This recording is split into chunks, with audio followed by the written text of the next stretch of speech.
सारी चिंताएं दूर कर देगी भगवान श्री कृष्ण की ये कहानी।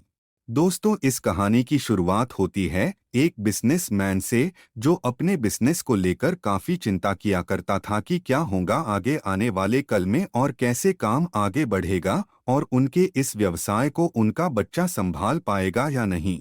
दोस्तों, उस बिजनेसमैन का एक लड़का भी था जो उनसे काफी बार कहता रहता था कि पापा, आप मुझे हमारे इस बिजनेस को संभालने का एक मौका दीजिए, क्योंकि अब मुझे भी बिजनेस करना आ गया है।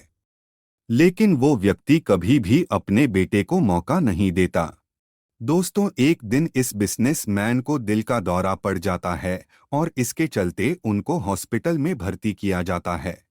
जैसे ही ये खबर उनके बेटे को पता चलती है, उनका बेटा दौड़कर के हॉस्पिटल में पहुंचता है। बेटा हॉस्पिटल में पहुंचने के बाद उसने ये देखा कि उसके पापा अब एडमिट है और डॉक्टर्स ने उससे ये कहा कि आपके पापा अब पहले से थोड़ा ठीक है और धीरे धीरे करके वे अब रिकवर हो जाएंगे। फिर उस लड़के ने अपने एक दोस्त को कॉल करके वहां पर बुला लिया। फिर उसका दोस्त वहां पर आता है और उससे पूछता है कि क्या हुआ भाई। फिर उस बिजनेसमैन के लड़के ने अपने दोस्त से कहा कि मेरे पापा को दिल का दौरा आया है और उन्हें अस्पताल में एडमिट किया हुआ है। इसके बाद उस बिजनेसमैन का लड़का अपने दोस्त से कहता है कि चल ना, जरा बाहर चल के आ जाते हैं, बहुत देर हो गई है इधर। और फिर वो दोनों अस्पताल से बाहर चले जाते हैं। जब वो दोनों अस्पताल से बाहर निकले तब उनको एक आइसक्रीम वाला दिखाई देता है। फिर उस बिजनेसमैन के लड़के ने अपने दोस्त से कहा है कि भाई आ जाओ, आइसक्रीम खाते हैं।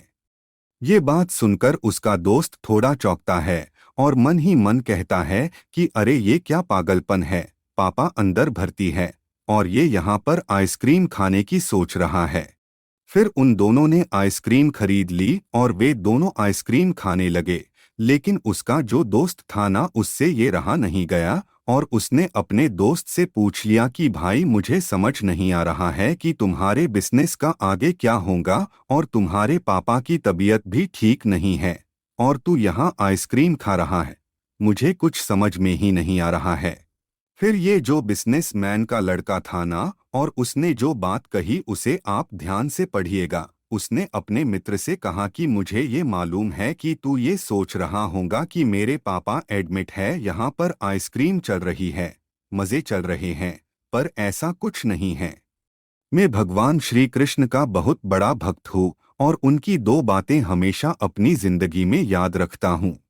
पहली बात, जो हम सबको पता है कि काम करना है और फल की चिंता नहीं करनी है, इसलिए जो होगा देखा जाएगा। मैं सिर्फ अपने काम पर ही फोकस करूंगा और फिर बिजनेस भी अच्छा चलेगा। दूसरी बात, वो लड़का अपने दोस्त से कहता है कि मैं तुम्हें भगवान श्री कृष्ण की कहानी सुनाता हूँ जो तुम्हें दूसरी बात क्या है वो अच्छी तरह से समझाएगी।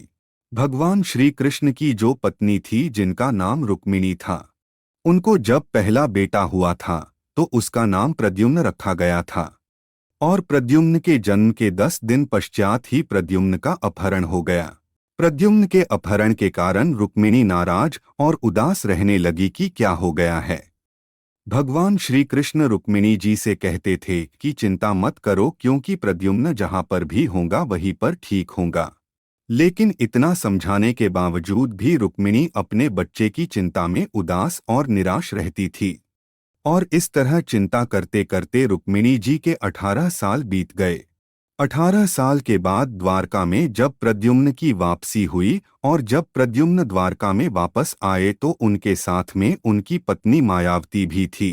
अब समस्या ये थी कि मायावती की उम्र प्रद्युम्न से 20 साल ज्यादा थी। वहां रुक्मिणी पहले तो खुश हुई कि बच्चा वापस आ गया और फिर से दुखी हो गई क्योंकि इतनी बड़ी लड़की से शादी की। इसलिए रुक्मिणी फिर से भगवान श्री कृष्ण से जाकर कहने लगी कि ये क्या हो गया। फिर भगवान श्री कृष्ण जी ने माँ रुक्मिणी जी से कहा कि जो हो गया है उसको स्वीकार कर लो और आगे बढ़ो और चिंता मत करो। लेकिन माँ रुक्मिणी ये कह रही थी कि बड़ी लड़की से शादी क्यों कर ली और ये ही लड़की मिली थी क्या, और इस बात को स्वीकार नहीं कर पा रही थी। इसके कारण 8 साल तक मां रुक्मिणी जी दुखी और निराश रही और 8 साल के बाद रुक्मिणी जी ने ये स्वीकार कर लिया कि प्रद्युम्न ने जो यह शादी करी थी वो ठीक है और इसके लिए ज्यादा चिंता करने की जरूरत नहीं है। और उस शादी को उन्होंने स्वीकार कर लिया। दोस्तों, एक तरीके से मां रुक्मिणी जी ने अपने जिंदगी के 26 साल उदासी में बिता दिए। इस कहानी को खत्म करते हुए वो लड़का अपने दोस्त से बोला कि मैंने अब स्वीकार करना सीख लिया हुआ है, क्योंकि भगवान श्री कृष्ण जी कहते हैं कि जो हो रहा है उसे स्वीकार कर लो, जिंदगी अपने आप सहज हो जाएगी। दोस्तों, ये छोटी सी कहानी जो हमें दो बड़ी बातें सिखाती है और यही बातें मैं आपके साथ शेयर करना चाहता था कि हमारी जिंदगी में जो कुछ भी घटता है उसे स्वीकार करना सीख लीजिए और फिर जिंदगी अपने आप सहज हो जाएगी।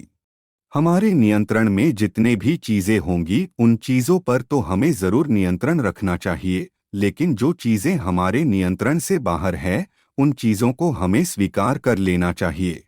अगर हमने स्वीकार नहीं किया तो हमें भी मां रुक्मिणी की तरह बहुत सालों तक उदास रह जाएंगे। दोस्तों, आज के यह कहानी आपको कैसी लगी और आपको इस कहानी से क्या क्या सीखने को मिला, ये हमें नीचे कमेंट बॉक्स में कमेंट करके जरूर बताइए।